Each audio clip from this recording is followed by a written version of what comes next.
की स्तुति के लिए खड़े हो जाओ, ताकि क्या कहा हमें कुछ मिले, ताकि हमें कोई दूसरा बंदा यूँ देख सके कि भी वाकई में परमेश्वर की सेवा करती है। अगर जब हमारे घर में कोई मतलब क्या कहा चमत्कार होता है ना, कोई हमारे घर में क्या कहा कोई काम होता है ना, तो हम बहुत खुश होते हैं कि प्रभु तेरी आशीष हमारे घर में आ चुकी है। प्रभु अब हम कमजोर नहीं, प्रभु तेरे वचनों पे हम बढ़ रहे हैं।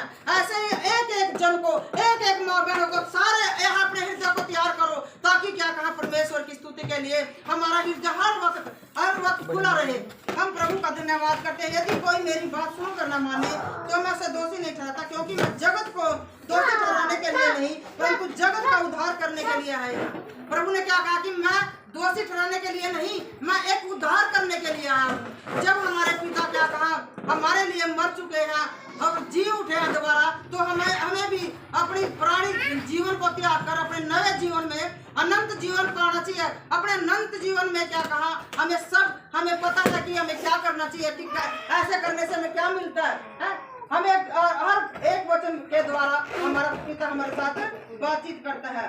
जो मुझे कुछ जानता है और मेरी बातें ग्रहण नहीं करता, उसको दोषी ठहराने वाला तो एक है, जो वचन मैंने कहा वही पिछले दिन में उसे दोषी ठहराएगा, क्योंकि मैंने अपनी ओर से बातें नहीं, परंतु पिता जिसने मुझे भेजा है उसी ने मुझे आज्ञा दी।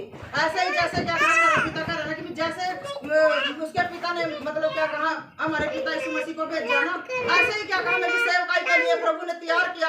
एक एक शब्द प्रभु का हमारे मन से हमारी आत्मा से निकलता है। हमें कुछ नहीं पता, पहले हम ऐसे करते थे कि कैसे हम सभा के बीच में बैठकर यीशु मसीह का प्रचार कर सके, लेकिन उसने हमारे हृदय को तोड़ दिया और हमें एक ऐसा जीवन दिया, ऐसा तैयार कर दिया कि अब हमारे अंदर से सब डर भय निकाल दिया। ऐसे ही हमारे पिता ने कभी मतलब मौत के आगे भी हंसते हंसते हमारे पिता ने अपनी जान दी, वो कभी भी क्या कहा डरा नहीं। ऐसे ही हमारे अंदर प्रभु ने एक एक बीज अपना बो दिया वचनों द्वारा कि हम इसके बताए हुए रास्ते पर चले।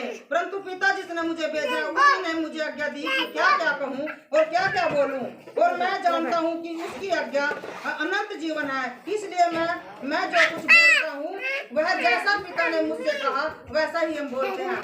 हम जैसे क्या कहा प्रभु ने हमारे डॉक्टर ने मुझे पता किया, लेकिन मुझे कुछ नहीं पता, कुछ ज्ञान नहीं है कि मैं क्या बोल रही हूँ क्या नहीं, लेकिन प्रभु का हर शब्द हर बोल मेरे अंदर प्रभु आप निवास करे। हर शब्द उसका मेरी आवाज से उसका शब्द निकल रहा है मेरे पिता परमेश्वर का। ऐसे ही हम अपने पिता के बताए हुए रास्ते पर चले। हर एक इंसान, हर एक जन, हर एक स्त्री को अपने घर बचाने के लिए यूं नहीं पता किस किस कांटों पर चलना पड़ता है। औरत को ऐसा बनाया है कि वो 24 घंटे क्या कहा वो कहती है कि मेरे घर में सुख शांति हो, मेरे घर में मेरे बच्चे प्यार से रहे, मेरे घर में मेरा आदमी प्यार से रहा, लेकिन वो खोज दिया अभी मैं क्या करूं, कैसे करूं, मैं अपने घर को कैसे बचाऊं। लेकिन क्या कहा प्रभु क्या कहता है कि मेरे वचनों पे चलो, धैर्य, शांति, सब्र। प्रभु ने हमें सब बातें सिखाई है कि जिससे हमारे घर में हमारा घर आबाद होता है।